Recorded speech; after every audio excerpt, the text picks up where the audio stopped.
What's going on, guys? Seth and Chevy here. We just watched the series of SANDLAND, not to be confused with the movie that apparently came out a year before. We watched all 13 episodes. We'll be doing a series review, or the whole season, I guess. Would you call it a season? Yes. The series, I guess, is over. The one season, the series, the whole thing. I don't think we really need to jump into spoilers on this, so because the story is pretty straightforward. I don't know if we need to talk about the details, so let's just review it and possibly, get the message out that maybe people should watch this. So I won't do a recap, but I will do a quick synopsis. Basically, the story is about a dude in Sandland, which is kind of a post-apocalyptic world, named Sheriff Rao, and he basically needs water that's being controlled by the government for the people that are basically getting rationed to this water by, I forgot what the government was called, but it's like named after the king, basically. Mm-hmm. He ends up teaming up with two fiends. In this world, there are fiends that are all serving under Lucifer, basically, Satan, and his son, the prince Beelzebub, accompanies Sheriff Rao with the help of another fiend thief. I always forget that he's just named Thief. Name, yeah. And they go on an adventure through Sandland to basically liberate the water for the people of Sandland. There's a second arc that goes into a whole other section called Forestland, in which they run into problems with another group of people and end up working with the Resistance. And I'll just kind of keep it there. And yeah, worth mentioning, this is an Akira Toriyama story. This came out like right after his passing, which was kind of crazy. And yeah, definitely has all of the things you expect from a Akira Toriyama story. And it was kind of nice for me personally, but I'm sure you feel the same, to get to watch something from his mind after he passed.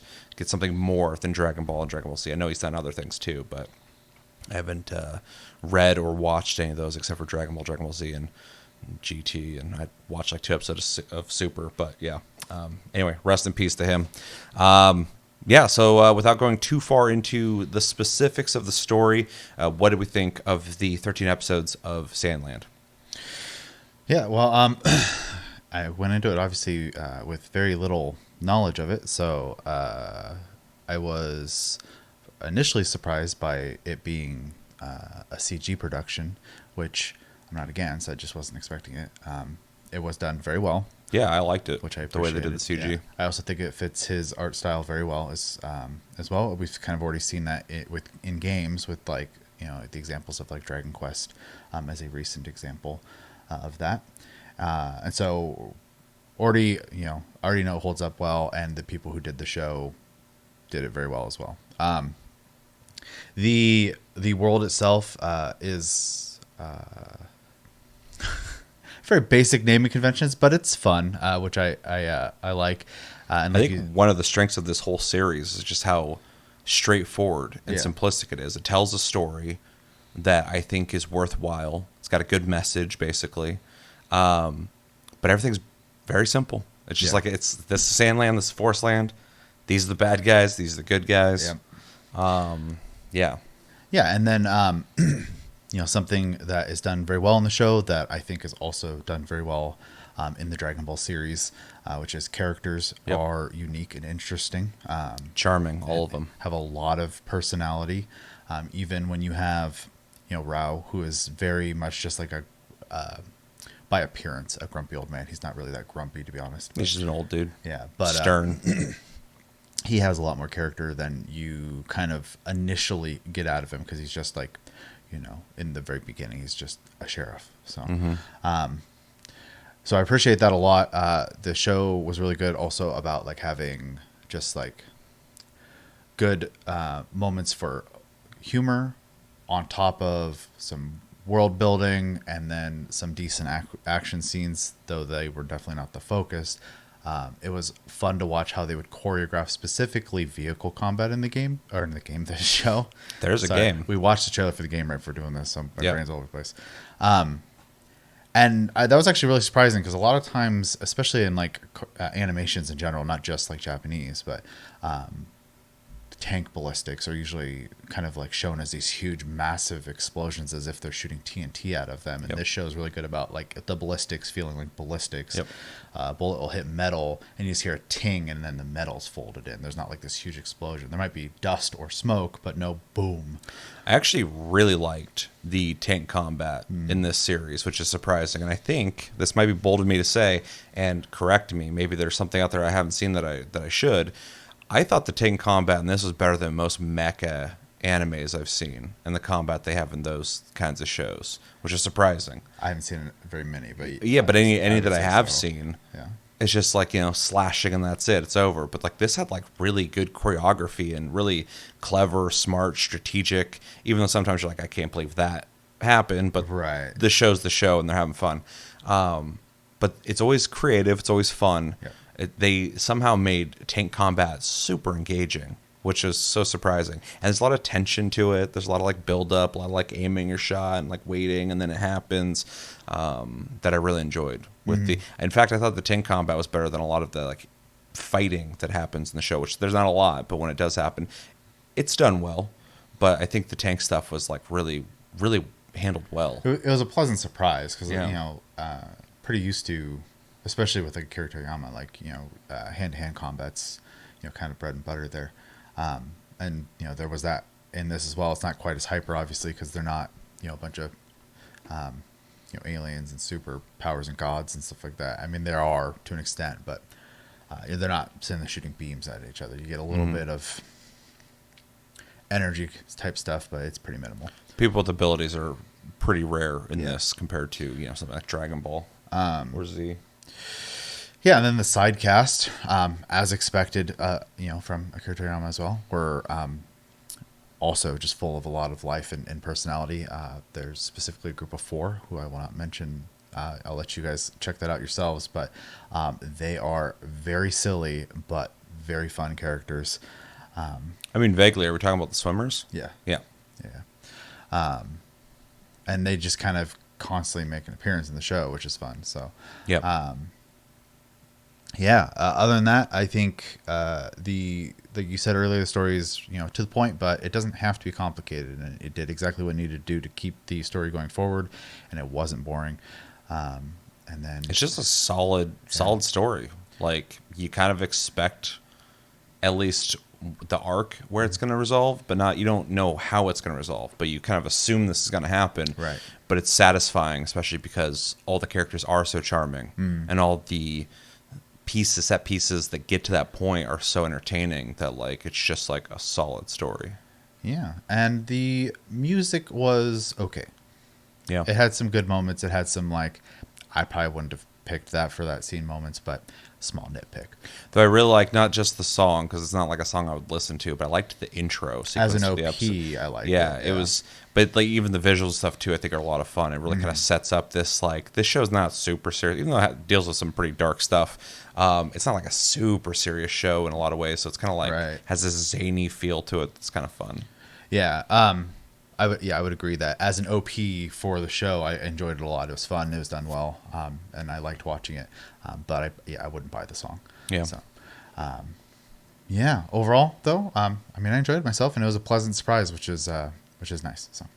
Yeah, I had heard a lot of hype about this when it came out. Everybody's like, it's really great, it's really good, blah blah blah. Some people gave it like a 9 out of 10 and stuff like that. I'm like, man, that's kind of crazy. And this is like fresh off of Toriyama's passing.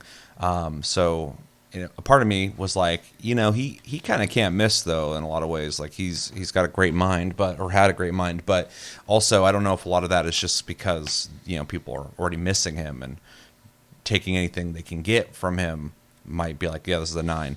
Glad to say I understand the hype behind it. It is a super solid series. Quick note that's kind of interesting is before we watched this, I had downloaded the demo for the game because I heard the game was like pretty good. People were saying pretty good stuff about it.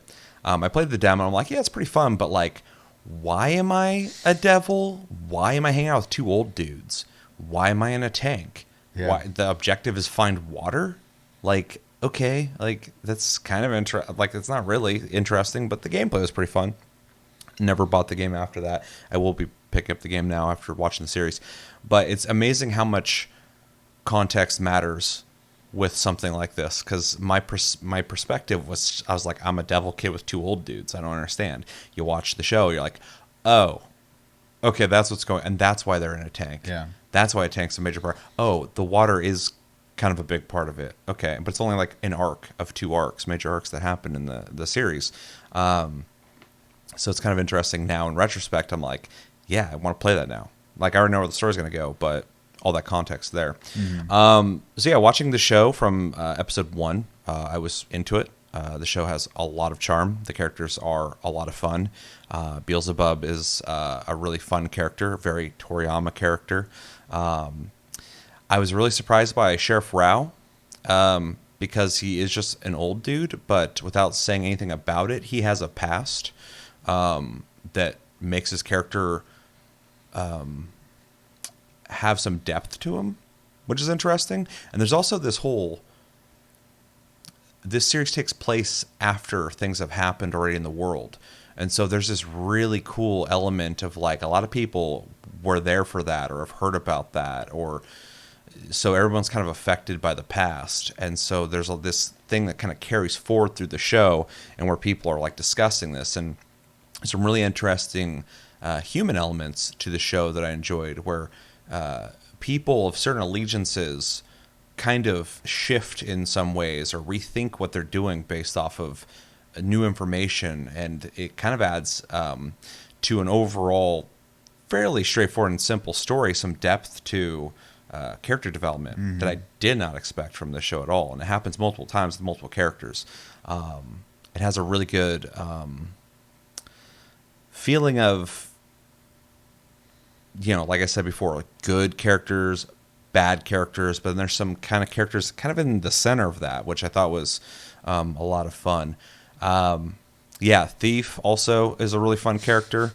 Like I said, when I played that demo, I was like, why do I have a short old guy and a tall old guy with me? Right. And then watching this, I was like, okay, Thief is really like kind of a funny character, very interesting. The whole reason he's even with them is funny. And then, his dynamic, especially after they start using the tank with each other or together, becomes really interesting as well. People kind of get assigned certain things that they're supposed to do in these situations, and it just kind of moves forward from there. So like I said, there's 2 arcs that happen in the series. Without saying what those arcs are, what happens, how they get resolved, I thought that was also really interesting, because it's 13 episodes, and we watched like halfway through it, and I was like, are we sure that this continues? Right. Is this the end? Because there was like an end credit scene and everything once the arc ended, and then a whole new arc starts. So in 13 episodes, you get 2 like pretty big stories, which is really interesting and fun. Because also written in a way where like it could end, but it could also continue. Sure, yeah, they could just end right there. In the writing, when he was making it, he was like unsure if he wanted to keep going or not. So, yeah, which is responsible, because honestly, after watching this, I could take more Sandland if it was available. Like if there's more to watch, I would keep watching it, but it also ended in a way that I'm like, that's fine. Yeah. Even the first arc, I would have been like, that was fun. That could have been the end. Yeah. Yeah, that would have been like a fun little movie or something like that.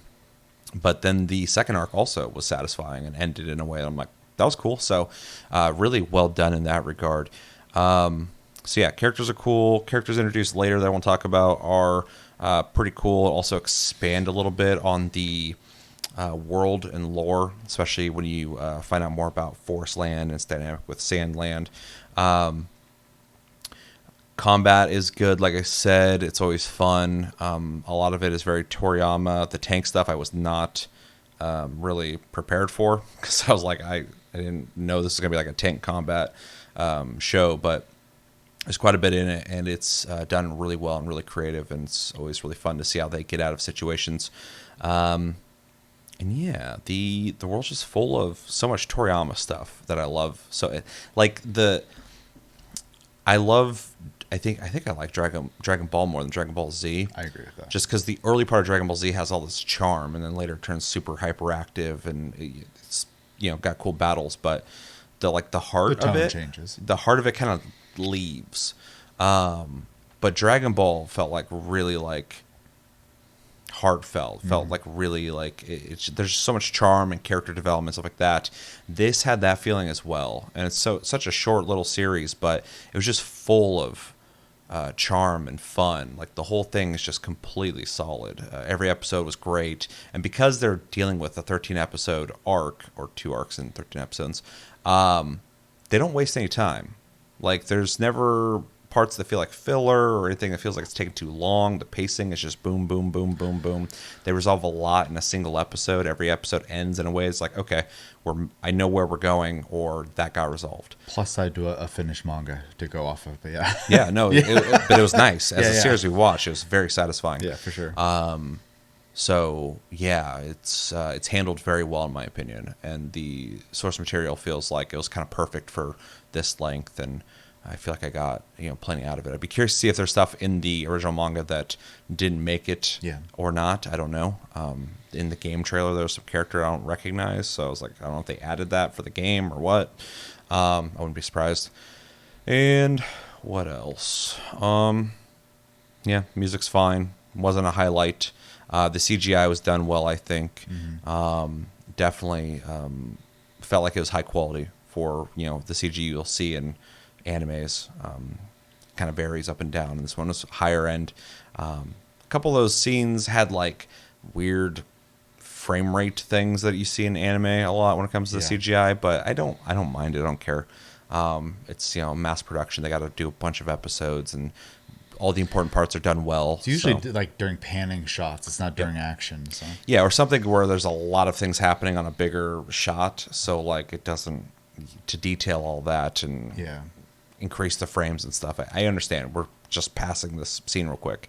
And yeah, I liked the way the story went and the way it resolved. And the only thing I didn't like about this series, but I do like it as well, is that there is no more. Because I would watch more of this for sure. But I also respect the responsible ending and not just continuing something that doesn't have source material. So, yeah. Overall, though, I really liked Sandland a lot. And, one last thing that I really liked about Sandland as well is when you watch or play anything that is characters are designed by like Akira Toriyama, you see a lot of like Dragon Ball Z designs in everything. And even though this does have a lot of Toriyama design, it felt different looking in a lot of ways. Like a lot of things are similar, like I said, with like the Toriyama thing of like we were talking about when we watched it, but like spheres. Everything's lots of round stuff, spherical. Yeah. And you see that a lot in Dragon Ball and Dragon Ball Z and stuff too. Like all the houses are spheres, all that stuff. That was interesting, but we didn't really see a whole lot of like Trunks looking characters or like which was odd. Vegeta looking characters. Closest thing to Vegeta was like Beelzebub kind of looked like him sometimes when he's pissed, like with the way his head's designed, but he's got different hair. Yeah. And then Lucifer is straight up the 100%. same exact design. Yeah. I can't. It like starts with a D in Dragon Ball Z. I can't remember his name right now. Dobura, something like that. Yeah. Very. I could have it wrong, but yeah, he basically looks like he was just taken from that and put into this. So Toriyama's definitely married to that design. So yeah, it felt fresh, which is one of the first times I've thought a Toriyama designed thing looked fresh compared to like you play other Toriyama designed games and you're just like, yeah, of course it's him. You can tell by the style, but also everybody has the exact same fucking haircuts and everything that you would see in Dragon Ball. Well, like I love Dragon Quest 11 to death, but the main character is Trunks. Yeah, like you look at all these characters and you're like, okay, that's blah blah blah, that's blah blah blah, that's blah blah blah, just based off the head and the hair cut, all that stuff. Like people kind of just started just locking in and relying on those specific designs. And in this, like Rao has like facially a lot of things you recognize. The style's 100% the same, but his hair isn't like stylized at all. It's just like a buzz cut. Thief is like funny looking, and like there's just a lot of designs that I was like, this feels like actually kind of different than Dragon Ball Z, which I really appreciate. It kind of felt like its own thing. I don't know if it came out before Dragon Ball or I think it was before. I don't know. Yeah, don't quote me on that. I know it's older, so it either came out like before or after. But it feels like there's inspiration there. Like it's not just like, oh, we need you to design some characters like you do. And he's like, oh, okay, here, these are the designs people expect from me. It's like it has some inspiration to it. It feels inspired. So I really, really liked that. It felt like I wasn't just watching another, copy paste design Toriyama thing. So yeah, really cool. Yeah, I think that's all I got. I really liked it a lot. So I would watch it again. Jumping to grades. Yeah. What would you grade it? I mean, I enjoyed it all the way through. I don't think it was necessarily amazing, but it was good.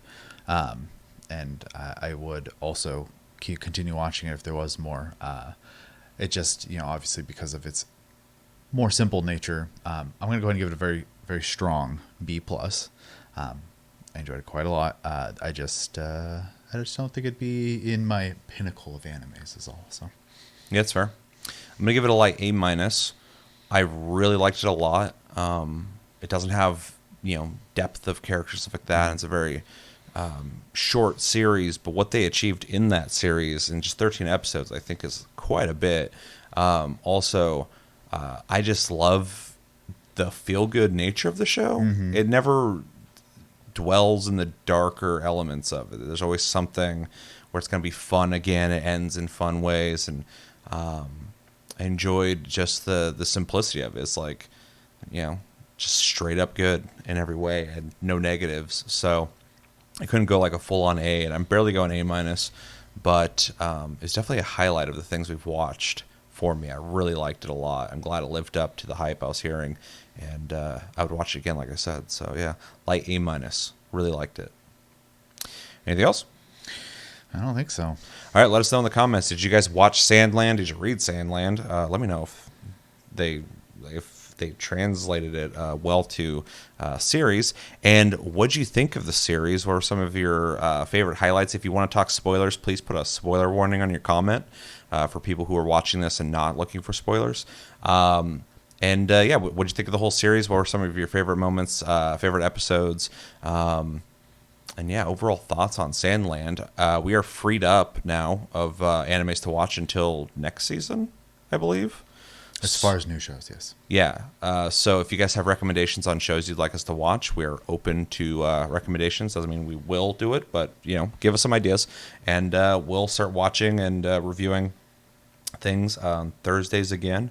We should probably do like if we're watching like an older series and watch it through a season, maybe we can do like every 3 or 4 episodes, do like a little like review of those shows or something like that, or those episodes. Okay. So we're not doing episodic ones. I like doing that for newer shows, but older shows, it's a lot to do. So, but yeah, let us know in the comments what you think we should watch. I've been Seth. This has been Chevy. Stay tuned. We'll have more stuff coming soon, and we'll talk to you guys later.